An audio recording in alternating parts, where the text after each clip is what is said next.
Assalamualaikum warahmatullahi wabarakatuh. Halo rekan-rekan seperjuanganku, akhirnya kita dapat bertemu lagi di video lainnya ya. Bagaimana kabar teman-teman semua? Semoga selalu diberi nikmat sehat dan nikmat belajar ya.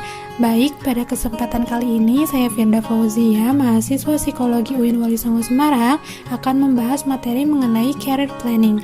Namun ada yang istimewa untuk pembahasan kali ini. Yap, seperti yang tertera pada judul, bahwa pembahasan kali ini yaitu career planning dalam perspektif Islam. Info dari materi yang akan saya sampaikan ini, saya berharap dapat membangun motivasi bagi teman-teman untuk lebih memantapkan lagi career planningnya, serta dapat lebih memberikan optimis bagi teman-teman yang mungkin belum memiliki planning dalam berkarir. Without any further ado, let's get started! Untuk poin pertama, kita bahas dulu sedikit mengenai pengertian dari pengembangan karir itu sendiri. Pengembangan karir adalah proses peningkatan kemampuan kerja individu yang dicapai dalam rangka mencapai karir yang diinginkan. Itu menurut Sudiro. Kemudian pengembangan karir atau career development adalah suatu kondisi yang menunjukkan adanya peningkatan status seseorang dalam suatu organisasi pada jalur karir yang telah ditetapkan dalam organisasi yang bersangkutan. Itu menurut Samsudin. Jadi berdasarkan uraian tersebut, maka dapat disimpulkan pengembangan karir adalah proses atau upaya yang dilakukan dalam rangka meningkatkan kemampuan diri dan mencapai suatu karir tertentu sebagai upaya memaksimalkan tugas pokok dan fungsi organisasi. Dalam upaya untuk mewujudkan tujuan pengembangan karirnya di masa depan, individu itu harus terarah dan terfokus terhadap pekerjaannya sehingga individu mendapatkan karir sesuai apa yang direncanakan, seperti yang dilakukan oleh Rasulullah SAW. Dalam bekerja, beliau selalu memperhitungkan masa depan sehingga segala pekerjaannya benar-benar terarah dan terfokus, sebagaimana dalam firman Allah dalam Quran surah Al-Hasyr ayat 18.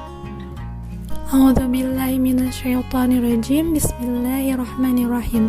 Ya ayyuhalladzina amanu taqullaha wal tanzur nafsum ma qaddamat lighadi wattaqullaha innallaha khabirun bima ta'malun. Yang artinya, hai orang-orang yang beriman, bertakwalah kepada Allah dan hendaklah setiap diri memperhatikan apa yang telah diperbuatnya untuk hari esok, yaitu akhirat, dan bertakwalah kepada Allah. Sesungguhnya Allah Maha mengetahui apa yang kamu kerjakan. Dari uraian di atas dapat disimpulkan bahwa Rasulullah saja memperhatikan atau memperhitungkan pengembangan karirnya untuk masa depan. Baik teman-teman, itu tadi sedikit kita ulas kembali materi mengenai pengembangan karir. Selanjutnya saya akan menjelaskan pengembangan karir yang lebih berfokus pada jurusan kita, yaitu psikologi. Tentunya kita sebagai mahasiswa psikologi mengetahui bahwa pada dunia kerja nanti jasa kita akan banyak dibutuhkan kaitannya dengan individu sosial lainnya. Nah, salah satu pengembangan karir psikologi yaitu bimbingan konseling. Orang-orang juga akan membutuhkan bimbingan konseling terhadap karirnya gitu. Berikut ini adalah penjelasan mengenai bimbingan konseling karir dalam perspektif Islam. Bimbingan konseling Islam ini merupakan kegiatan proses bantuan yang diberikan kepada individu dalam memahami dirinya sendiri untuk menjalankan tahap perkembangan manusia seutuhnya sebagaimana potensi yang dimilikinya sesuai petunjuk Allah Subhanahu wa Ta'ala dan juga sunnah Rasul. Istilah karir dalam Islam amat sulit kita mencari padanan kata yang semakna dengan itu. Akan tetapi Islam memaknai istilah bekerja, berusaha, dan juga mencari rezeki. Islam memberi ruang yang cukup untuk karir dan bahkan Islam memandang positif terhadap berbagai karir dan juga profesi yang ditekuni seseorang dengan persyaratan selama profesi tersebut tidak bertentangan dengan prinsip dasar Al-Quran dan juga sunnah Rasulullah SAW. Bekerja dikatakan ibadah karena berkaitan dengan perintah dan anjuran Allah tentang setiap muslim semestinya bekerja dan larangan meminta-minta dan berpangku tangan sebagaimana firman Allah dalam Quran surah At-Taubah ayat 105 sebagai berikut. Bismillahirrahmanirrahim. Wa qul li'malu fasayarallahu amalakum wa rasuluhu wal mu'minun fasaturadduna ila alimil ghaibi wasyahadati fayunabbi'ukum bima kuntum ta'malun. Yang artinya, dan katakanlah, bekerjalah kamu, maka Allah dan Rasulnya serta orang-orang mukmin akan melihat pekerjaanmu itu, dan kamu akan dikembalikan kepada Allah yang mengetahui akan yang ghaib dan yang nyata, lalu diberitakannya kepada kamu apa yang telah kamu kerjakan. Pekerjaan dalam pandangan Islam bukan hanya sekedar untuk memenuhi kebutuhan hidup seseorang, akan tetapi jauh daripada itu. Di antaranya, 1. Bekerja adalah ibadah dan penghambaan diri seseorang kepada Allah. Hal ini sejalan dengan tujuan hidup manusia diciptakan oleh Allah.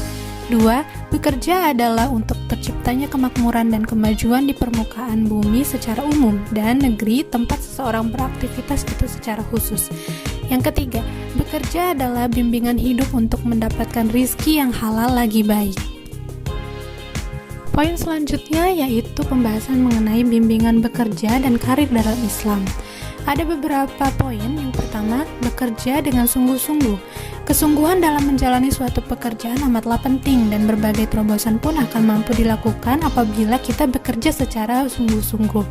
Yang kedua, bekerja dengan unggul. Unggul berarti memberikan yang terbaik di dalamnya, menjalankan aktivitas pekerjaan yang secara utuh dan tidak setengah-setengah.